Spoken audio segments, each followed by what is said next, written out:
Hey guys, welcome back to ArtosisCasts. We are going into game number 3 of this 3-game ladder series between Rush and SoMa. So far, even though Rush has been able to win both of the previous games, I think it's been a very interesting series. The fact that we have now seen, a queen-based play with Ensnare from SoMa, and then into Crazy Zerg, which hasn't been as popular lately, and that was after kind of like a tough early game. Definitely SoMa showing a lot more variety than many of the other pro Zergs, which, not too surprising, right? Like, a lot of people considered him the Zerg strategic leader before he went to the military. He was kind of making the most guides. He was trying to innovate a little bit more than a lot of the players. So hopefully he's going to come out of the military and continue that for the Zerg race. I think he's an incredibly, incredibly important player for Zergs out there. So yeah, it's been interesting, and now we're going into Dominator here for map number 3, the remake of Gladiator. Got to tell you, I do like this Dominator map quite a bit. It's become extremely interesting. It's the amount that it's different from Gladiator, because Gladiator's kind of bad. Gladiator is basically this, but 4 players. This has like more expansions that are reasonable to get to, and 3-player maps in general. There's issues with every type of map, right? Like, there's the randomness of scouting on a 4-player map and the hardness of close spawn versus cross spawn. 2-player map, right? The fact that you know where your opponent is can set up, certain pressures and rushes to be too fast. And, there's some of that, some of both of those in 3-player maps, but at the same time, I find 3-player maps, like, to be a sweet spot in a lot of ways where you don't get split map games like basically ever, and not every matchup gets those, but like the fact that there is one other main base and there's bases that are basically linked to that, I feel like it causes a more dynamic game where there's a lot of battling, right? Like, there's a lot of action. For instance, Terran vs. Terran is the easiest place to see this. When's the last time you saw battle cruisers on a 3-player map in TVT? Like, never. 4-player map, plenty. 2-player map, plenty, right? Because both those can be split very reasonably. 3-player maps are just so unlikely to split that you just do not end up seeing things like that. And the thing is, all of that carries over into the other matchups as well. Not as obviously as Terran vs. Terran, but yeah, I'm a big fan of 3-player maps in general. So yeah, you let me know what you think in the comments below about 3-player maps compared to 2 and 4-player maps. Maybe there's people out there that just really like the other player sets. Like, I don't know, 2-player maps in general have kind of rubbed me the wrong way over the years being a Terran player, but yeah. Anyways, taking a look at this game, it is a wall from Rush. SoMa just going for a hatch first into fast layer, and this was a super fast gas from Rush, so it'll either be an engineering bay, which I don't think it will be here. I think it will be a factory, but we'll see about that in a moment. He is being very careful right now with this SCV. It's kind of funny, right? Ling's speed is on the way. 0 Lings being made. Thing is, his Overlord's here, and he knows that there's, like, no pressure that's going to be coming out.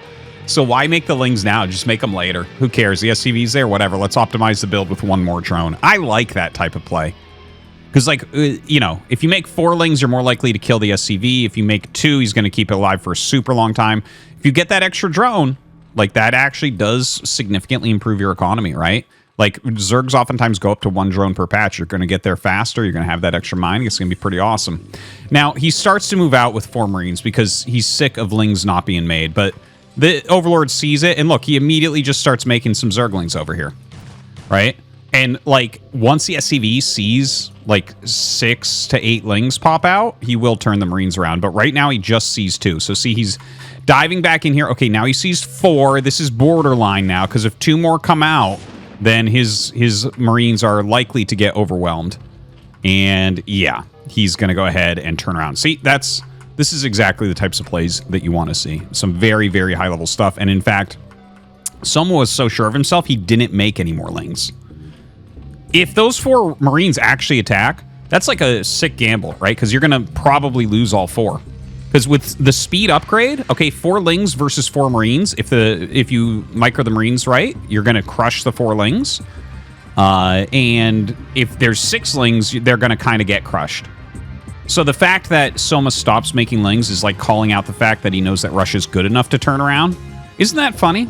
Right? This is just the way it is. Like, you gotta figure out if your opponent is smart or not. So, anyways, eBay on the way. He has that academy, a fair amount of Marines. The starport finishes. Now, this is really interesting because there's no... Oh, wait, there is an armory. I was like, is he going to go for a fast science vessel? Because no one's been doing that for a long time, right? So this is not exactly a 1-1-1, right? 1-1-1s, you would generally have some sort of factory production going on. But this is a Valkyrie rush. This used to be like a 1-1-1, but it isn't going to be the case here. Now... Yeah, I think it's a totally fine build. If you have a wall like this, I can't think of like a super good reason not to go for a Valkyrie rush. I think it is just a very solid way to play because these mutas are going to come over, and obviously the mutas are always a problem, but Valkyries are going to be one of the quickest ways to deal with that. Now, only one Marine in this bunker, only one turret here. He has skimped so hard. This is the craziest greed. I can't believe how little he has made here to defend against these Mutalisks. Like, a Valkyrie is good, but 7 mutas can do a hell of a lot. And you can see already killing a lot. Oh, he actually doesn't dive on the Valk. I actually thought he might go for that, and that would have taken a lot of damage, obviously, because of the Marines that were underneath, but they don't actually have stim yet, which I think he doesn't quite realize. But that seems to me like it could have possibly been a kill. Now, as a Valkyrie starts to shoot, the Hydralisk Den gets started very, very quickly here. Of course, we see another base for SoMa up at the other natural of the 3rd main. So he's going to want to take over that area. And yeah, that's... I like the fact that he's going directly into Lurker Tech, right? Like, we should see him pretty quickly from here start that Lurker upgrade. He does have the +1 flyer carapace on the way, which will help against Valkyries. But you see Rush is already moving out. Like, this is a very early, very fast move out. There are some Scourge out here. He doesn't even have Marine range. You know, obviously he doesn't have, like, +1 or anything, but he hasn't even started that. So there's a fair chance that this turns into some sort of mech switch. That's actually very interesting that he did not even start +1. Because, like, if you don't start +1, that's kind of screaming mech switch, in my opinion. Right, he's got the 3 racks. He's making plenty of Valks. This Valk might meet its demise if these mutas go down at all. Okay, this Valkyrie does get saved. Ooh, and he does kill one of the Scourge before it connects. The other one does end up connecting there. But yeah, 3 Valkyries. You have to be super careful with this group of mutas. Lurker upgrade is still coming. It seems to me like right now, SoMa is exactly on the edge of having what he needs to deal with this pressure. And you see Rush has reinforced and he's going to go down again. SoMa bringing his Lings down. We got to zoom out a little bit to really show this unit movement that we have going on. Because there's only one Sunken. One Sunken gets run through very quickly. Ooh, kills the Scourge. Oh, actually, one of the Scourge did connect. So 2 of the Valkyries are at half health. It's kind of a big deal. They can fall really, really quickly from there. Now, the Lurker upgrade is done. He jumps on top of everything here. And actually will end up killing off 2 of the Valkyries. And he kills off everything, including the 3rd Valkyrie now as well. The Lings being a high enough number. The Hydras even coming out to fight and turning into eggs mid-battle. He has basically lost all of his mutas. And then back at home, we can see that Rush has started his +1. And he is going to go into Science Vessels and Siege Tanks. But when you do a Valkyrie build like this, and it doesn't, like, that wasn't damage, right? He got rid of the mutas. Okay, the mutas were dealt with, but he lost all of the Valkyries. And now he's starting Science Vessel production. But already we have 3 bases up, and you're going to see this gas taken in moments, right? Like, this is, right now SoMa's going up to Hive. This is a very good position for SoMa, I would say. Like, Rush isn't dead. Rush still, he has 40 SCVs. He's adding barracks, but, like, his upgrades are slow. His science vessel count is going to be very, very low here. You know, luckily he is going into some siege tanks, so he is going to be able to get out of this Lurker containment. But this definitely is not a position that you want to be in.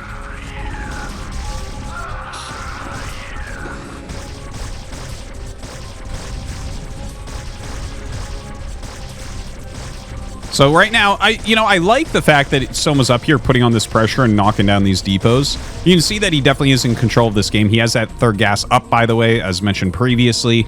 I almost called it Cybernetic Score. Evolution Chamber starting that +1 carapace for him as well.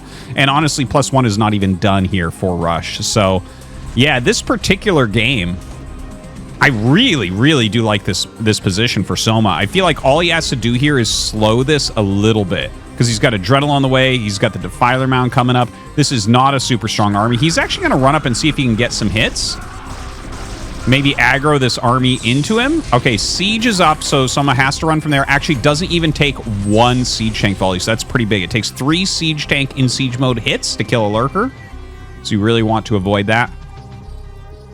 Irradiate is almost done, but he's only got 1 vessel. He's still got 1 starport, and in fact, he's... Oh, dude, look at this. Okay, so this shows some desperation for Rush, right? He's actually going for a dropship here off of 1 science vessel. So the science vessel is incredibly important, and Irradiate is about to finish, but, like, he's going to have 1 Irradiate, and then it's going to be, like, well over a minute before a second Irradiate comes out, right? So the Irradiate timing here is just so slow. The Valkyries didn't do enough. They just kind of killed off the mutas. And now he's got these tanks, and it's like, okay, well, the whole thing comes down to 3 siege tanks and this dropship. So can that dropship get damaged? Can the siege tanks be efficient? And SoMa is going to run forward with these lurkers, just barely out of range of that siege tank, unfortunately. He's going to run forward here once again. The drop actually going down towards that main base location. And the lurkers are just on top of absolutely everything here. Looks like he is going to be able to knock that out. And Scourge catch the dropship. The 1 Marine that gets out won't do anything. Rush is in an absolutely terrible spot here. I don't think that this is winnable for Rush at this point. I really don't. He's got 2 science vessels. He's going to have 1 more Irradiate. He's really not done anything. His initial science vessel, right? Very slow. His Valkyries, again, didn't do enough. It didn't allow him to really put damage on or cause like 1,000,000 sunkens or something like that. His siege tank push failed. His drop failed. And now he's playing against, Dark Swarm. He's going to play against a SoMa here that's going to be on 4 gas shortly, and his upgrades aren't even that fast. So, when SoMa gets into Ultralisks, what are you going to do from there? In fact, this might just be the killing blow, because he doesn't have the Irradiates to deal with this.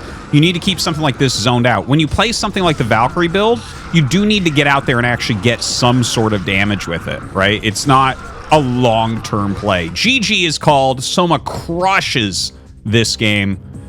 And I think that actually shows a little bit why I feel like the Valkyrie build is not as popular as it once was. There was a point in time where you could rush to Valkyrie and sometimes hit these timing attacks that would just, like, really be hard for Zerg to stop. But you can see that SoMa's, like, he sees the Valkyrie, and then he just starts a Hydralisk Den. He goes directly into his Lurkers, and it's like, okay, there's going to basically be 1 push before you have critical mass of Lurkers, and then your opponent doesn't have Science Vessels. Maybe they can do Siege Tanks, but you're going to be able to, probably get into Dark Swarm well before that's going to be able to bust you. So very well played here from SoMa. And yeah, I hope you guys enjoyed this little series between 2 of the best young pros in the world. Thanks for watching. We'll see you next time.